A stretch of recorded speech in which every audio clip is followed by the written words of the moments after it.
Hello, hello. This is Mary Schiller coming to you live from Paris, France. It is 5 p.m. here on Saturday, November the 11th.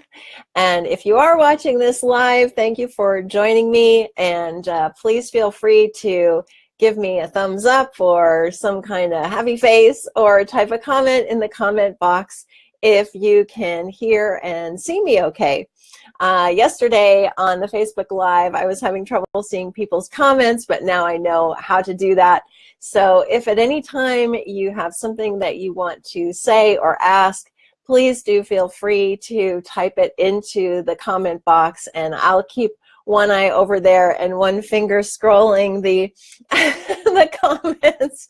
Yesterday, I thought that they would sort of just keep updating, and that didn't happen. So I was like, why isn't anybody saying anything? And then I realized that I had to manually scroll through the comments. So if you are here watching live, let me know that you are. Hey, Doug, thanks for the thumbs up. I appreciate that.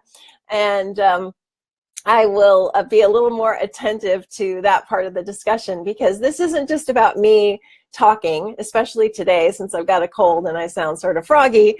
I'd love to have as much interaction as possible. So feel free to type a comment or question at any time. And oh, thanks. So I want to welcome you to day 2 of our Money Making Challenge. Again, hi, Julie. Nice to see you. Hey, Kathy. Good. I'm glad you're happy to be here. I'm happy to be here too. I'm Mary Schiller, author and coach at maryschiller.com, author of several books, including the most recent, Let's Make Money, Honey, and also the creator of the program of the same name. And I am so thrilled to be here with all of you for this 5-day Money Making Challenge. Hey, Bertie. Hi, Sarah. Hey, Mary. I just got you in here in the nick of time. I saw your request to join about a minute before I went live, and I was like, oh, I got to get her in here. And so I wanted to take just a couple of minutes at the beginning of this Facebook Live. Hi, Susanna. Yeah, this voice of mine is kind of nasally today, but hopefully this cold is swiftly moving through, and will, not hang around for the whole challenge. I'd like to be back to normal by the time we finish. Hi, Sam. Good to see you. So I'd like to start with just a quick recap of what I spoke about on day 1, which was that I kind of laid out the challenge for you. And I talked about the fact that we don't have to be in a certain frame of mind in order to make money. So the challenge itself, if you'll recall, is pretty simple. It's basically, I just like you to pick any number that seems like a fun number to you that may be associated with something that you would like to purchase. For example, for me, I would love to make a couple $100 because there is a purse that I've had my eye on at the department store near here, and I keep thinking, yeah, I'd really like to get that purse, and I just haven't done it yet. And so I have a certain number of close to a couple $100 that I would like to make for that purpose. And so it doesn't have to be a huge number. It can be a big number. If you want to make it, 1,000, 10,000, that's fine with me. It's whatever number seems really fun and exciting to you, because the whole point of this challenge, hi, Nina, is to have a good time. Because money does not have to be this big scary thing like I used to think it was. And that's part of what I'll be talking about today.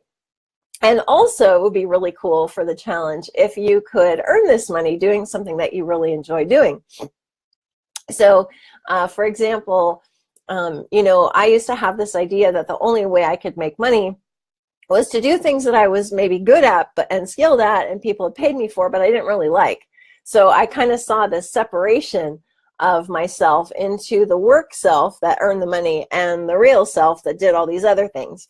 And fortunately, after having some major insights into money over the last 3 years or so, I've been able to kind of merge all of those things together. So now I essentially feel like I'm getting paid to be me, which is really awesome. And it's something that I would love for everybody to experience if possible.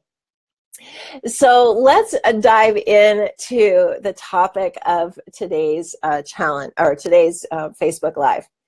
So in the book that I just released, Let's Make Money, Honey, I talk about the fact that it used to look to me like money was this thing out there somewhere that I had to sort of hunt down and trap somehow. So if you have that experience, let me know in the chat box. If money sort of has this almost like a persona of something that you have to go hunt down and find and figure out either how to trap it and or attract it to you. Because that's kind of how people said it to me. You know, I went through all these different programs to help me figure out all my money stuff. And most of them, well, actually all of them were saying the same thing in some way. Yeah, Brian, okay, I don't feel so bad now.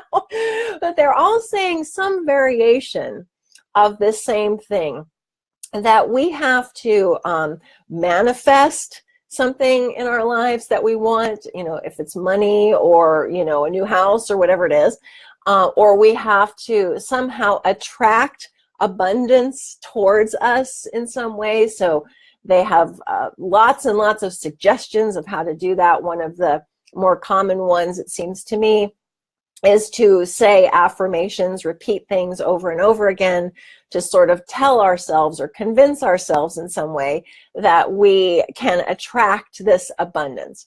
And I am not trying to say that these are bad people who are telling us this. I really, really, truly believe that most of them are really coming from the heart and they are trying to help people. Hi, Kathy.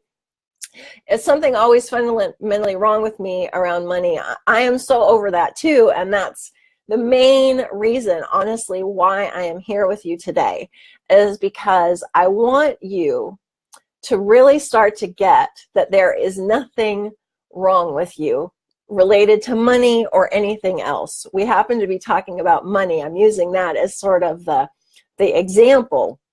But the truth of the matter is there is absolutely nothing wrong with you related to money and making money and all of that stuff. That is just not even part of this discussion.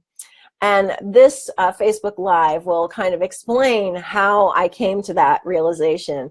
Doug agrees that's a common belief. It is, right? It's saying that there is something out there that we have to bring to us. That there is something that we aren't doing, that we need to be doing in order for this money stuff to appear in our lives. And I spent a lot of years trying to do that.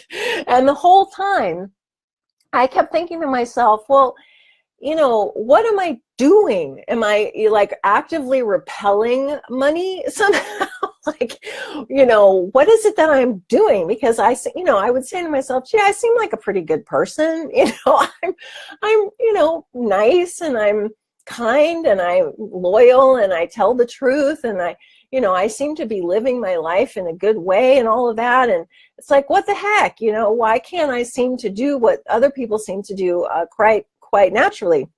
Marie Francoise, hi there. The burden of having to create abundance. Yeah, exactly. And, you know, some of you may know, and I won't get into detail here, but some of you may know my background was I was a survivor of domestic violence, and I had dealt with post-traumatic stress disorder for a long time. And so I had a lot of feelings already like something was wrong with me. And this just sort of added to that. It was like, wow, you know, I can't even do this right. So what the heck is going on? Well, at a certain point in 2014, I saw through the illusion that there was something wrong with me. On a fundamental level, I had a major epiphany one day where I recognized that there was absolutely nothing wrong with me at all. And that all of the symptoms I'd been having all those years from post-traumatic stress disorder, quote unquote, were actually me listening to some thinking. But that didn't mean that there was something fundamentally wrong with me. Now, that was an amazing revelation and changed the course of my life forever. And I could talk about that from now until, you know, this time next year nonstop, because it was just such a big thing for me. But I won't do that now. But what I didn't see at that time was how that related to something like money. That didn't occur to me until about a couple of years ago. So a couple of years ago, as I mentioned before, I was having some money difficulties, and things to me at that time were looking kind of bleak. There wasn't any money coming in. There was a lot of money having to go out, and I was just like, I don't know how to fix this. And I really didn't know what to do. I was kind of lost for a little while there. And then I started to look at all of this from that same perspective. I was like, wait a second.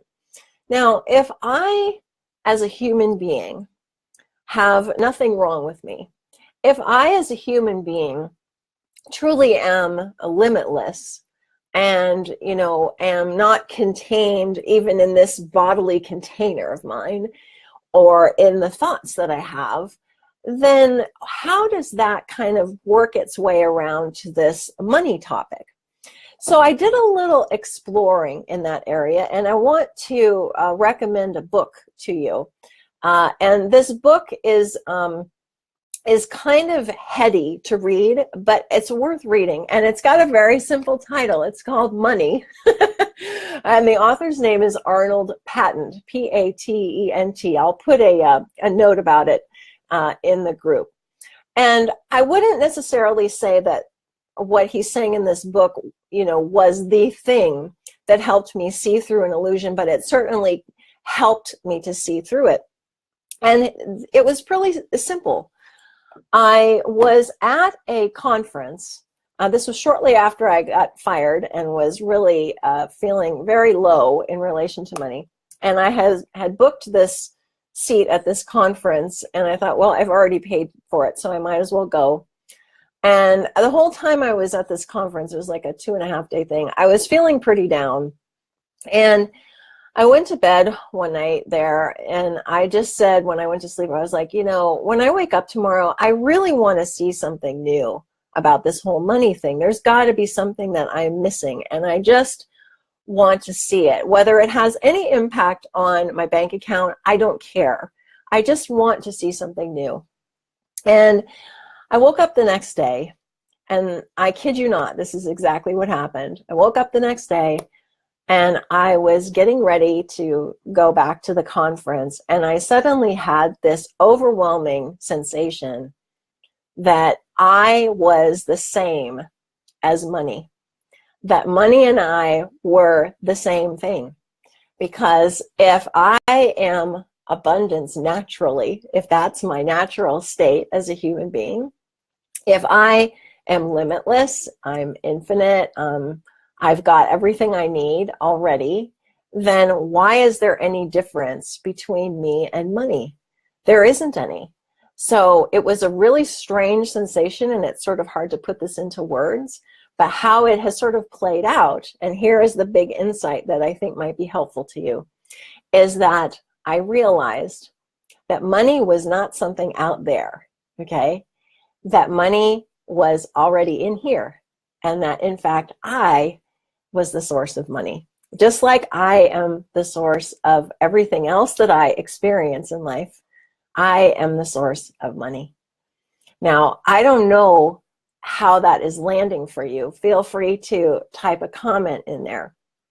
But in the last 2 years, since I had that kind of major insight into being the source of money, I can't even begin to tell you what has occurred in terms of my experience of money. Oh, thanks for all the emoticons. That's so cool to see that going across while I'm talking.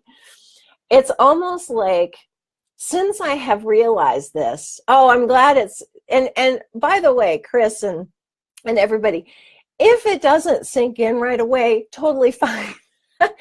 You know, it's one of these things that has unfolded for me over time, where I had this insight and I just kept looking in that direction and going, am I really the source of money? Is it possible that it's not this thing out there that I'm trying to hunt down and catch all the time? That in actuality, it's something that's already present within me. And the only thing that I need to do in order to sort of see it in form is just to listen to what's calling to me to do. And that's it. And that's pretty much what has occurred. It's changed my whole experience of money from being one of fear and limitation and seeing it as sort of this monstrous thing out there, to realizing that it's no different from the beauty. In fact, it's part of the beauty of simply being a human being and all of the abundance and limitlessness and possibility that's already inherent within us. And I want to say that I do recognize how different this sounds from most of what else is out there, as I was saying a moment ago. But I can tell you that what I see as truth is this, that there is nothing we have to attract. There's nothing we have to manifest. There's nothing we have to think hard about in order to make it happen. It just doesn't work like that, because we are that source. We are that power. There is no power out there in money or anything else. It is all within us. So I'm going to just pause there for a second and just kind of let that settle with you and see what other comments you might have. I'll make sure to scroll this time. I'm going to get a sip of water here.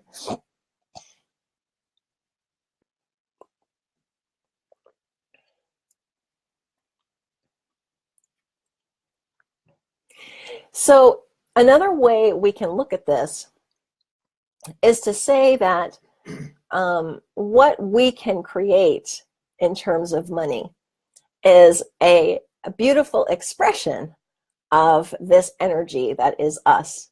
So again, I don't see money as something that is out there. It's simply a means by which I can express myself as a human being, a way that I can express my appreciation for you as a human being if I decide to purchase something from you. So there's almost like I know, oh, it is a feeling of freedom. Absolutely, Mary. It's the first time you're hearing this, Kathy. Yeah, I know this can sound really weird. So you may have to listen to this a few times and just kind of take it in and see what happens for you. Hey, Marie-Francoise. A similar experience, unfortunately, didn't stick, but I raised an amount of money on GoFundMe to take a film workshop. Done online fundraising before, but this was the first time I did it that I exceeded my ask amount. You could see and feel that you are money. When you say it didn't stick, that's an interesting way of putting it, because there isn't anything that needs to stick here, because you can't change this truth. You know, it can look different. It can look, depending on what thoughts we happen to be paying attention to, it can look like it isn't this way. But that would be like saying that if I drop this packet of tissues, it's not going to hit the table. It's absolutely always going to hit the table. And that's what I find so freeing, to use Mary's term, is that even if it doesn't look this way to me, it still is this way. That there isn't any way for it to be any other way. And I know that's a very bold statement that I'm making, but I'm happily making it, because truth is truth, and it doesn't change even if a different movie is playing in front of my face because of what thoughts I happen to be listening to. That doesn't change the truth. Chris, when I thought of the idea I wanted to do to make money, I felt so alive. I was the opposite of burnout. Yeah, this is what I've always wanted to do. It wasn't actually about the money. That's a really interesting experience, isn't it? It's like the money piece kind of just gets put off to the side, and it's more like we can access this creative force that we are. And the money thing is kind of like, oh yeah, that's cool. But it's not like the main focus anymore. So thank you for saying that. Let's see here. Sab, it's just a symbol, in fact, and without the thing it symbolizes, like doing something great that someone else likes, it just doesn't and can't exist. At least that's what I'm understanding. So yeah, it looks to me like money is an idea, if you will, that the way we have looked at money as human beings and as a culture is we have created a very complex set of ideas about it. But if you strip all of that away, if you just, ignore all of that, it kind of reminds me of what Chris just said. We're simply acting from inspiration, and money is part of that sometimes and sometimes not. It comes in, we breathe it in, we exhale it out. It's simply part of this whole human being system. It's not this thing that's out there that we have to go chase after. It simply is. It exists as part of this natural abundance that human beings are, not just have, but we are. Marie-Francoise, also let me know if that didn't help you. So I feel like we can, just going back to your point, Marie-Francoise, we can get ourselves into a bit of a thought trap sometimes, where we believe that if we aren't thinking a certain way about something, that means it isn't actually happening. But what I've seen, as I said a moment ago, is that my thoughts don't make one whit of difference. I was referring to this yesterday. Whatever thoughts happen to come into my mind have no impact on what is true.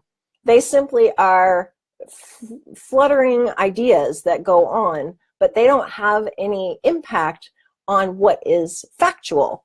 I'm a big water person. I love the ocean, and so I always go back to my water metaphors, and I always think of the fact that, that would be like saying the waves on the ocean actually are the ocean. And that's simply not true. The waves vary depending on, the weather and things like that, but they don't have an effect on what's underneath that. They simply are waves on the top that might give us a different experience of either being relaxed because it's very peaceful, or a bit bumpy because, the waves have changed a little bit and things look kind of bumpy to us. But that doesn't change the fact that the ocean itself is rich and abundant and full of life and has everything that we need. It doesn't have any impact on that.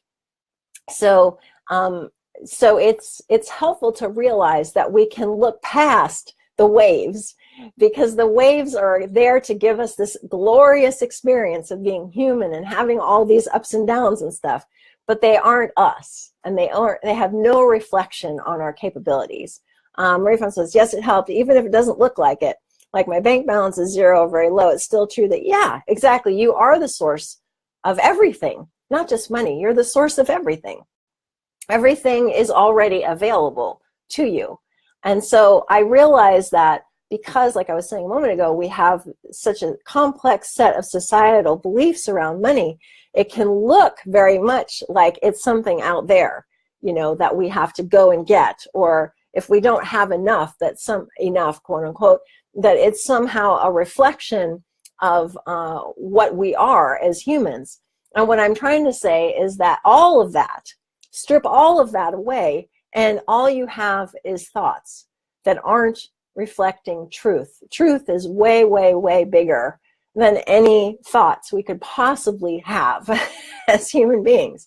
I walked around for 30 years of my life with a running dialogue in my head that said I was essentially worthless, that I would never have a good life, that because of what somebody had chosen to do to me earlier in my life, that my life was ruined and it had been stolen from me, and that I really wasn't a very, there wasn't much reason to hang around me because, why would you? Because I was worthless. I couldn't bring anything of value into society. And I felt like my potential had been taken from me and all these things. Well, as soon as I realized that those were thoughts that had no basis in truth, and that the truth was that nothing had occurred to me, nothing had happened to me, there wasn't one chip off of me, no matter what someone had chosen to do to me physically or tried to do to me mentally, it made no difference. I was still as abundant as I ever was. Nothing had done anything to that. And so the same is true in relation to money and anything else. Money is simply a thought that we have that looks very real, but that doesn't mean that whatever thought we have about it is actually real. It's not a reflection of the truth. So again, I know this is getting kind of heady, but for me, this realization that money and I were essentially the same, that I was the source of that power, that money didn't have power, that I was the power, it was like, whoa, this is majorly freeing, because now I can go do what I want to do and know that, you know, I have all the creative capabilities I need to make any amount of money that I want to. You know, there's no guarantees in life. I have no idea if I'm going to make $10 this year or $1 million this year. I can't predict the future. And the fact is, none of it matters, because whether I have $1 or $1 million has no effect on my worth or my value or my sense of abundance or anything, because that's a given. You know, just like gravity, that is a given principle. So that whole thing has been very, very freeing. Let me just look at your thing. Okay, so I'm the source of money, but I don't control it, because if I could control it, I'd have millions, LOL. I've had many of those same exact thoughts, that my life was stolen from me. Yeah, so basically, to address that, it's kind of like,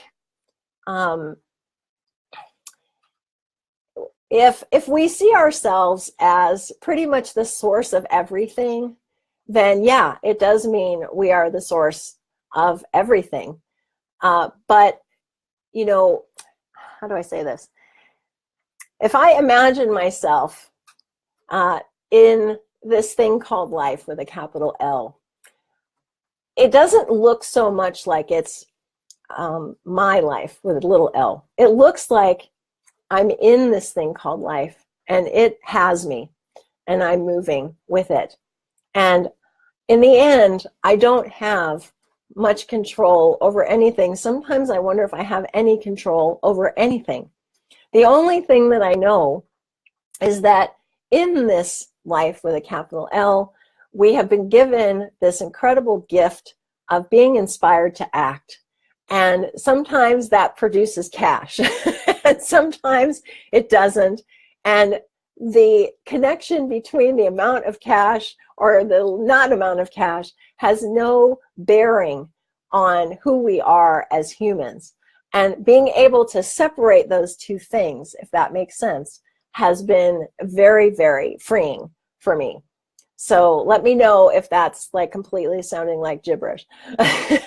Brian says it's so fresh and it rings true. I think it will take some time to sink in. The fear around money to ease, yes, even the fear that pops up when I think about the challenge. So I'm really glad you said that, Brian, because, you know, fear is an interesting emotion, because like we were saying yesterday, there are certain things, certain feelings we have that almost feel like magnets, right? Like they're pulling at us, and they're almost begging for us to pay attention to them, because they seem so insistent and so real. And fear is one of those as well, where it can seem like it's telling us important information that we need to pay attention to. And I can only tell you from my own experience, because that's all I've got, is that when I first started to see all of this for myself about 3.5 years ago, I did a whole bunch of experiments. And I've done this with money too, so I'll talk about that in a second. But I did a bunch of experiments, Brian, where I would feel like I'd have what I would call a PTSD attack, you know, where I'd feel incredibly anxious and scared. And I would just sit there with it and go, what happens if I just don't do anything? Like, what if I just don't care that I feel scared? I'm not worried about it. I know it's not revealing anything about me as a human, or whether I'm, you know, healthy or unhealthy or anything. It's just what it is. So what happens if I just sit and not worry about it? And what happened consistently was the emotion would pass, because as soon as a new thought comes in, a new feeling comes in. And I started to realize that I could feel anything at all, including paralyzing fear, and it was absolutely fine. It was kind of like I started to be able to experience the whole range of human emotions without any worry about any of them, because I knew that they were simply thoughts that were coming into my mind, and they carried with them a certain charge, and that's all that they were.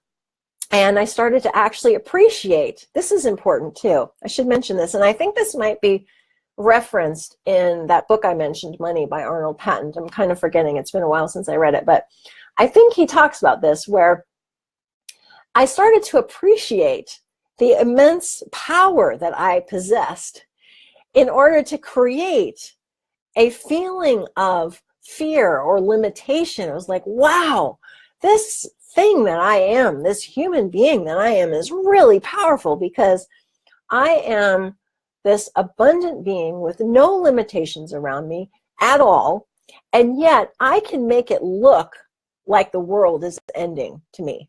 I can create a scenario that looks so real to me that it looks like my life is going to end if I don't fix this thing. That's kind of what happened to me the other day with this whole story I was talking to about in the group about the visa expiration and all of that. You know, I suddenly was creating this doomsday scenario for myself that looked so real.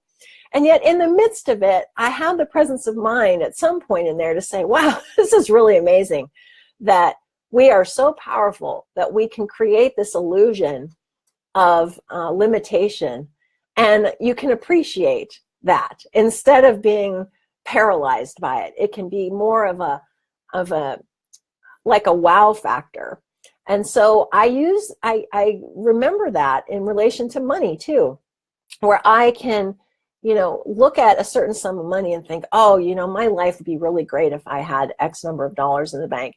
And I can kind of step back from that and go, that's really interesting how I can create this scenario that looks so real to me, that says, you know, my life would be better if I had X amount of money in the bank, or, you know, I'd feel more secure. And it's just completely made up.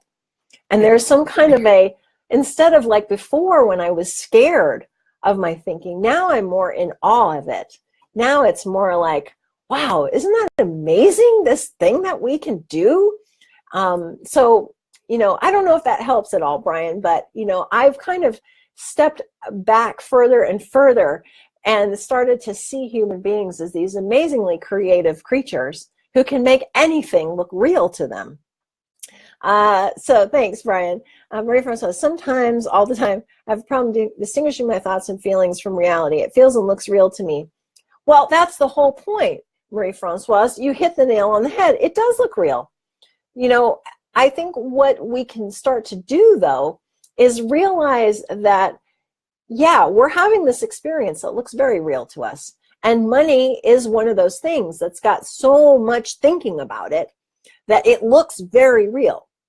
But in the midst of all of that, if we can even have the tiniest glimpse of the fact that that's the waves on the ocean and we are actually the ocean itself, you know, that's the only piece that to me really matters, is just having, even if it doesn't, we don't have to like try to believe that or accept it or anything, but just kind of, you know, maybe looking back in our own experience and remembering times where we were able to feel that even in the midst of chaos, you know, that can be very, very helpful. Hi, Julie.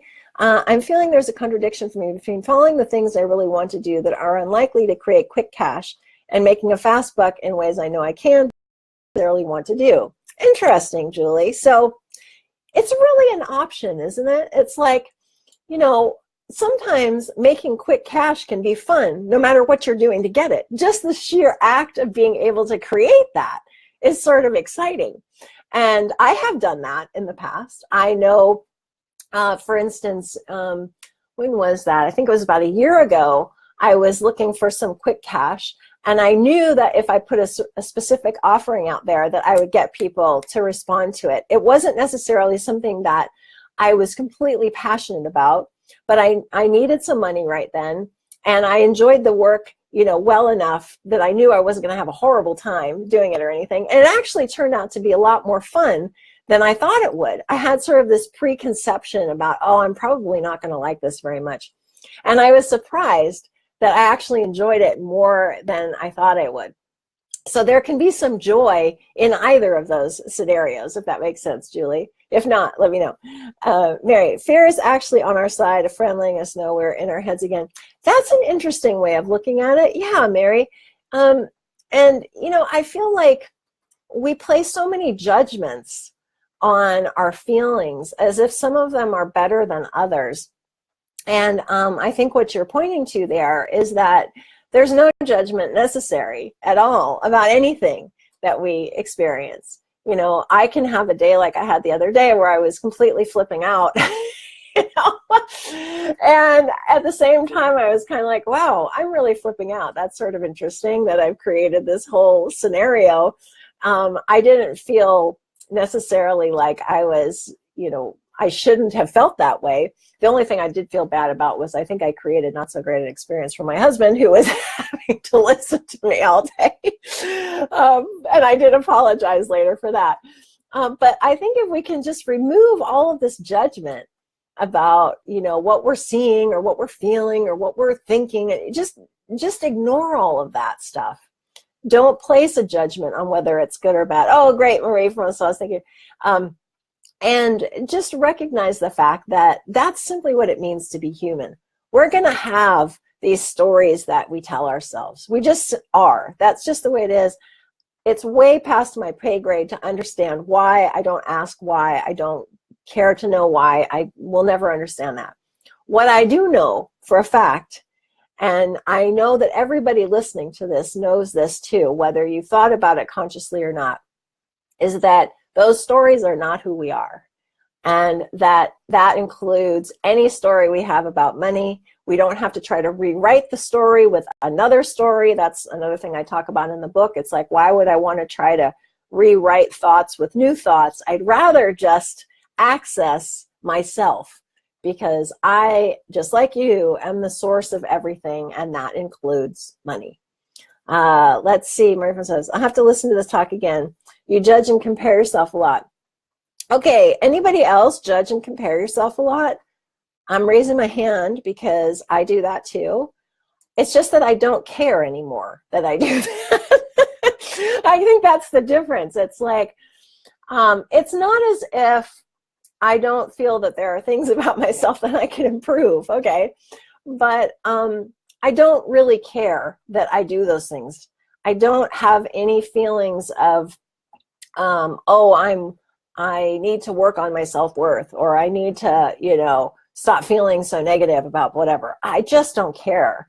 You know, if I have a bad day like I did the other day, if I have a day where I'm looking at other people in business and going, why are they more successful than I am? What's wrong with me? I just don't care. It's like, yeah, that's a temporary movie I'm watching, not real.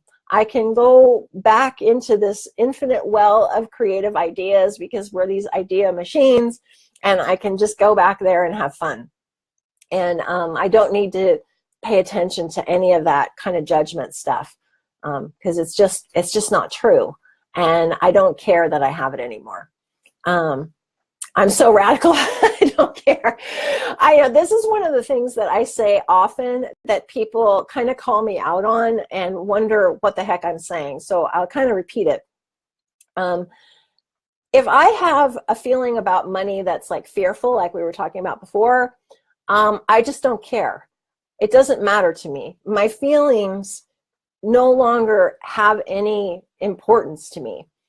They are more like these beautiful jewels that appear in my life, no matter what they look like, whether they're freaking out like I was a couple days ago, or they're, you know, calm and reassuring another day. They are all just this beautiful bouquet that is always available to me and is always creating a new sensation of being human. Without them, I wouldn't know I was here talking to you.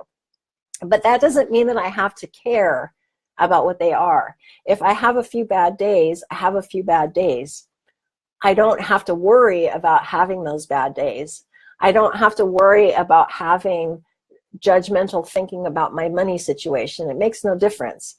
And people often wonder, well, how can you not care about what you feel? And the only thing I can say is that I know that there's so much more to us than what those surface feelings are. Like, for example, if you imagine that you're an astronaut and you're out in space and you're looking at the Earth, okay? suddenly the little ripples of weather and things like that seem really inconsequential when you see what's actually there. And that's really what I'm trying to convey in this talk, is that we can continue to pay attention to those little ripples of weather and things, or we can realize that we are just like that planet Earth, that we already have everything we could ever need, that we are the source of all of it, and that that whatever, you know, blips we have in our thinking or whatever make no difference in terms of the wealth that already exists. So I don't know if that helps a little bit, Marie-Francoise and everyone, but that's often a helpful image for me to conjure up in this discussion. Brian says this is revolutionary. Well, thanks, Brian. You know, it's interesting because it feels that way to me, because, you know, I think I quote in my book Oscar Wilde, who says everything popular is wrong. And I love that quote because I think we can get caught up. Yeah, exactly, Bertie. You have your thoughts, but your thoughts don't have you. They couldn't possibly have you, because we're, you know, huge. We're infinite. Our thoughts can't contain what we are. And I feel like, you know, culture goes through these changes, and certain things become accepted as part of the normal conversation, like we started with in this talk. Well, we have to attract abundance, or we have to manifest things, or if we're not having money in our life, then we're pushing it away and all that. And that starts to look very real. And what I'm suggesting, as you say, Brian, is revolutionary, because it has nothing to do with any of that. It's saying none of that is necessary because we already have everything. It's already right here. We don't actually have to do anything to attract it. What we need to do, if you will, is listen to ourselves and see how that creates itself into form in the outside world. Hey, Laurie, I know that we all are connected to this infinite well of creativity, but do you think some people are better at some things than others? For instance, I know I could be expanding my art classes. I'm having a hard time coming up with ideas. Some people who come up with ideas really easily. They might have a hard time doing other things. So that's interesting. I do feel like as much as we are universal as humans, I do believe that we've each been given some interesting traits. Having said that, though, I'm going to make another radical turn here. And Laura, you may have heard me talk about this before, and suggest to you that creativity is not limited in any way either. That it is not limited to certain buckets. For instance, when I was talking with one of my coaches, she said to me, you know, who do you think you are to have a successful business so quickly? We were kind of joking, because I said, you know, I'd never seen myself that way. I never knew that I was creative in the area of business. It just never occurred to me. And suddenly here I was, very quickly earning a pretty good living, doing something brand new. And I didn't know that I could do that. And she's like, that's because creativity is not limited to anything. It's our nature. It's our natural state as human beings. So we can access that and use it in any way that we want. And so, you know, there may be things that we have never tried because we have this idea that we can't do them, but that may not be true at all. So I think we can use that creativity in any way we wish, and we can apply it to anything we wish, because there is no limitation around it. So let me know if that helps, Laurie. Doug, you have no attachment or aversion to your thoughts and feelings. Thoughts are neutral. Easier said than done. Thoughts are neutral. Yeah, they are neutral. And easier said than done.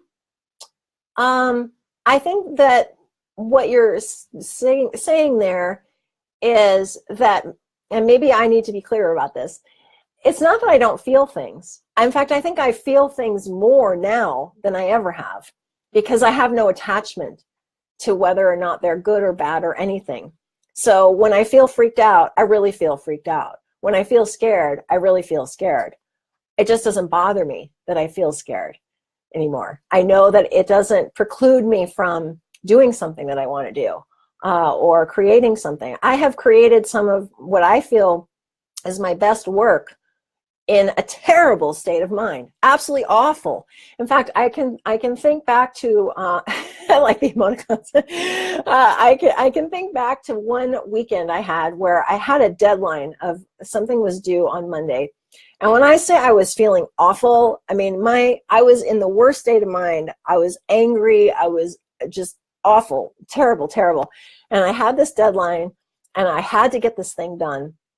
And I did the thing, and it turned out to be some of the best writing that I had ever done in a long, long time.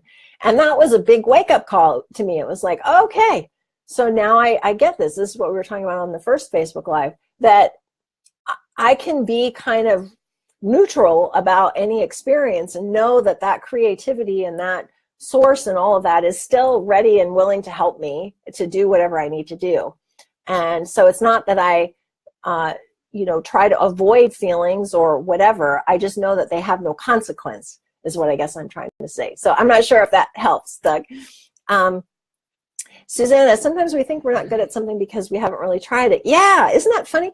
Like, I wonder how many things I could actually be good at. I just haven't tried them because I have some idea in my mind that I would be bad at them. That would be an interesting exercise, to write down all of those things and see what they are. Maybe try some of them next year. Marie-Francoise, thank you. You're talking about the opposite of law of attraction or positive thinking. I've always struggled with those concepts. I know intellectually I'm bigger than my thoughts, but if my thoughts are creating my experience and I want a better experience, then my thoughts seem extremely important. Okay, so, oh, great, Doug, thank you. So I think what I'm trying to say there, Marie-Francoise, is that there's something else that is responsible for our experience of life that isn't all our thinking. And I think that this is something that people are very confused about, and I would like to clear that up, which is we experience more than our thoughts. Everyone here has had an experience like I was describing the other day, where you can have one experience going on emotionally, but you can also have a separate one that almost seems larger than that, that seems more forceful and more grounded than that. And so in all of the work that I do, I try to help people point themselves more in that direction so that they are accessing what I feel is our real experience of being human that has nothing to do with our thinking and feeling. Like I said yesterday, the earth has the crust. If you look at the thoughts and feelings as the crust, but there's all this other wealth underneath that and all this richness underneath that. The sort of surface experience of being human starts to feel less powerful, and the real experience starts to come to the surface more. Let's see, Lori. Yeah, okay. Nina, I was really good at ignoring my feelings as a kid. Growing up, I started listening to thoughts and input that said I was too cold, out of touch with my feelings, and spent years trying to get in touch with my feelings. Right. Yeah, it's kind of like, that's a lot of what I was talking about a moment ago, Nina, which is that the cultural conversation is telling us that we have to invest a lot of time and energy and everything into our feelings. There's whole books written about certain feelings that we're supposed to do something about and deal with. And that looks so completely pointless to me. That's like, why would I ever want to spend time trying to pin down my thinking? I can't do that anyway. So why would I ever want to even try to do that? And believe me, I spent years trying in traditional psychotherapy and all kinds of things. And it became so obvious to me a few years ago how pointless all of that was. It's like, yeah, so I have certain thoughts and they have certain feelings, not a big deal. And I have a lot more that I can access other than that. So I'm going to go do that. And that's one thing I mentioned in the book too. It's like we can spend all this time trying to attract things or manifest things and play with our thinking and try to get in the right mindset. But we're the source of money, so why do we have to even worry about what those thoughts are doing? They're just going to do what they do. We can't control them. So let's just kind of get on with this thing called life with the capital L. This isn't really about money, is it? Well, yes and no. It is and it isn't. As somebody wrote on a testimonial for the program, they said, you know, if you're looking for a program that's about making money, don't take this program. If you want a program that's going to help you see something about life, take this program. And really what I'm doing here is using money, which is such a big topic for a lot of people, as sort of the catalyst for these insights. And I have seen a definite shift in my own life around money, how I make it, how much I make, how easily it shows up now. Otherwise, I wouldn't be confident in teaching this. So it can have an effect in that way as well. But you're right in that we are talking about something that's much bigger than that and can have a ripple effect across every area of our life that we want to change. I just find it fun to talk about money because it's such a charged and creative topic that people really love discussing and looking at, including me. So I hope that's helpful. So I think I will close this out unless anyone has any more thoughts and comments. And I'd love to hear about where you are in the challenge. If you've got a dollar amount that you'd love to try to make by the end of the challenge for a specific purpose. So if you'd like to post that in the group, that would be wonderful to hear. I'd love to hear about that, and we can sort of cheer each other on. In the program, we call ourselves Team Money Honey because we're all in this together, and we're all having fun exploring money as this beautiful creative expression of who we actually are, and looking at it from this vantage point of truth, that, you know, that it's not something out there, that it is something within us already, and we don't have to go about attracting it or trying to, you know, trap it or catch it or hunt it down like I used to do, or, you know, sometimes it used to look like this big monster that I had to slay or something. And now it looks much more joyful and fun because I see that it's me and it's you. And you are filled with, you know, limitless joy and limitless abundance and limitless love and appreciation. And money is simply another expression of that. Doug, I feel freer and liberated from my thoughts and limits. Great, because there aren't any limits. Isn't that amazing to think about? You know, another coach who I've worked with a little bit, you know, basically says if we have any thought of limitation, we know right away it's false. It has to be false because there is no limit to you and me. You know, that would be like saying that there is a limit to space or there's a limit to anything like that. I mean, there's no way that that can be true. And I find that sort of a helpful thing to remember. If I have any sense at all that I have a limit on me, I know for a fact I can very easily dismiss that. It's just not so. So let me know, has this been helpful to you? Do you feel like it's prompted some new ideas about money? And yeah, me too, Bertie. And again, it may take a while for this to sort of sink in, so don't worry about it. If you're listening to this going, what is she saying? It sounds like gobbledygook. Totally get it. Listen a few times, post your thoughts and comments. You feel more hopeful? Oh, great. Thanks, Sav. I appreciate that. Like the thumbs up, Chris. Brian, thank you. Hi, Dale. No one bought. I'm okay, but wondering about the next step. You know, Dale, there have been so many things I've put out there that nobody's bought, and I was like, well, okay, either I wasn't listening to them and didn't provide them with something they really wanted, or maybe I wasn't positioning it in a way that they understood how it would help them, or maybe it just wasn't a good idea, but I got a million more of those, so I'll just try another one. And again, I don't judge myself for that. It's like, oh, well. Hey, great, Kathy. I'm glad I'm speaking your language, Sarah. That's good, because sometimes I wonder. All right, you guys. Well, thank you so much for being here. And again, feel free to post anytime in the group. I am in there and ready to help facilitate anything that I can during this challenge. And if you watch this again and more thoughts come up, please feel free to post them. It's been a joy interacting with all of you. And thank you so very much for being here. Hopefully tomorrow on Facebook Live, same time, I will have a bit more of a voice. We'll have to see. All right. Thanks, everybody. I'll see you tomorrow. Bye for now.